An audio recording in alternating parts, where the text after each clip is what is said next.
Corte de gastos. Câmara aprova texto base que limita benefícios fiscais e despesa com pessoal em caso de DEST. Professor, explica para o ouvinte nos miúdos o que significa esse corte de gastos. Primeiro, Flavinho, uma vitória do governo.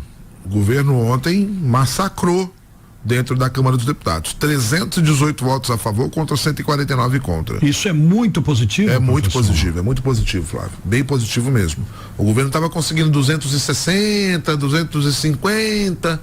Ontem bateu 318 votos e aprovou então a ampliação dessa medida de corte de gastos. E ela é bem interessante, viu, gente? Eu já tinha falado dela aqui com vocês e acho que é o mínimo que deve existir num país que tem responsabilidade com as suas contas. Qual é a ideia? A ideia é a seguinte: todas as vezes que nós tivermos déficit público, todas as vezes, estamos devendo, a gente não pode conceder qualquer tipo de isenção ou de subsídio. Para qualquer que seja o setor, para qualquer que seja a empresa. Primeiro, você equilibra as contas para depois conceder o benefício fiscal.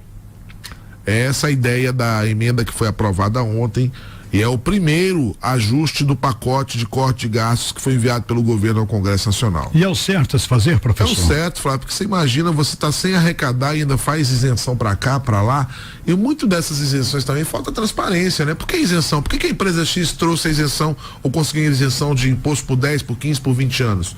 E por que 17 setores da economia, de alguma forma, são beneficiados em detrimento de outros?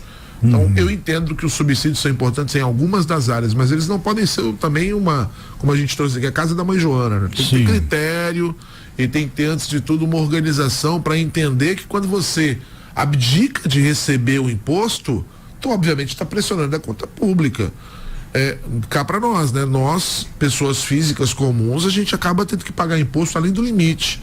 Então a gente tem que fazer essa correção no Brasil, onde muitas vezes o empresário, o poderoso, aquele que tem um recurso, ele deixa de pagar o imposto, tudo bem, sob a expectativa de gerar emprego, sob a expectativa de gerar consumo, mas em que medida isso é justo? Tem que analisar caso por caso, não pode ser algo banalizado. E, infelizmente, foi isso que virou no Brasil. São 17 setores da economia brasileira que hoje são subsidiados de alguma forma, e, meu amigo, quando o governo fala em cortar esses subsídios, esses setores vão lá em cima, dão saltos, dão pulos.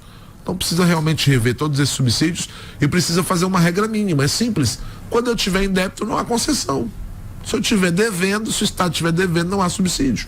Então foi isso que aconteceu ontem, os deputados assim entenderam e com uma goleada, 318 votos, aprovaram o início desse pacote. Além disso também, Flávio, deixa eu só aproveitar para te fazer uma pergunta. Essa goleada que você acaba de falar te surpreendeu, professor? Não me surpreendeu porque um dia antes o governo aprovou os nomes das agências, né?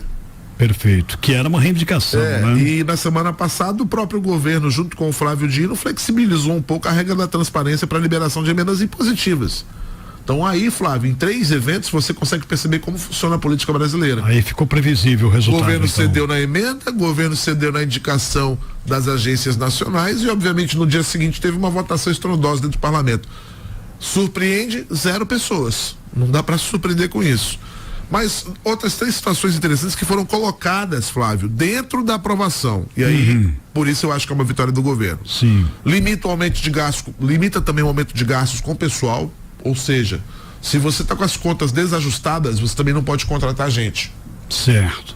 Tá? Então, uma forma de você equilibrar as finanças é evitando também novas contratações, né? Então, isso está em épocas de déficit, você também não consegue fazer a contratação. Outra, quando você está em déficit, você também pode bloquear ou contingenciar emendas parlamentares. Ou seja, se você está em débito, um débito fiscal muito alto, você também tem o direito de contingenciar as emendas parlamentares. Ou seja, tu tem esse dinheiro, mas eu não posso te liberar agora. Ele vai ser liberado no futuro quando as coisas melhorarem. E outro também, dentro desse jabuti que foi colocado dentro desse projeto, permite que o governo use saldos de fundos para abater a dívida pública. Isso eu acho um pouco perigoso. Que é você pegar dinheiro que está concentrado para uma determinada especificidade, Flávio, e transformar esse dinheiro em pagamento de dívida. Exemplo, tem lá um dinheiro no Fundo Nacional da Educação. Sim. Básica no Brasil, do Fundeb. Pô, vou mexer nesse recurso para pagar a dívida. Estou tirando da educação. Então isso eu faço algumas ressalvas. Mas aí quando a gente vai a fundo, Flávio, o Brasil tem mais de 100 fundos.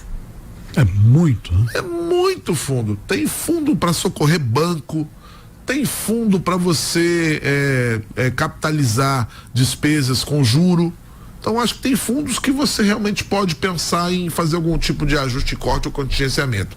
Agora há fundos sagrados, fundos nacionais, o fundo da cultura, da educação, da segurança pública, da saúde, esses precisam ser preservados. Mas dá para mexer em alguns desses fundos aí que não tem uma aplicação prática tão permanente no dia a dia.